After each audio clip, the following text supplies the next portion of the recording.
Last week, Wednesday's inflation reading prompted one of the biggest single-day increases in mortgage rates in decades. It seemed like a bit of an overreaction to a reading that was in line with last month's numbers.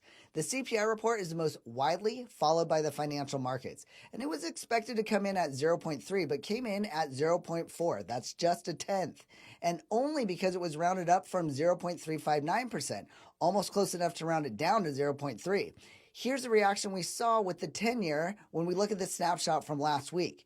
Now, keep in mind that the market and the Fed are really looking to see CPI come down a bit more so they can be even more confident about lowering the overnight fund rate.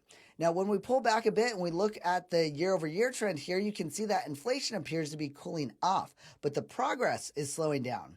The Fed still intends to cut rates this year, but it looks like they'll be waiting longer to do so. This basically paints the picture for rates to stay higher for longer, although the escalated conflict in the Middle East could indirectly affect mortgage rates and cool them off a bit. San Diego new listings are up by 10%, while units sold are up by 9%. Active listings finally tipped past 3,000 and are up by 5%. The median list price for single-family homes in San Diego is sitting right under $1.4 million, with these homes selling in less than 30 days.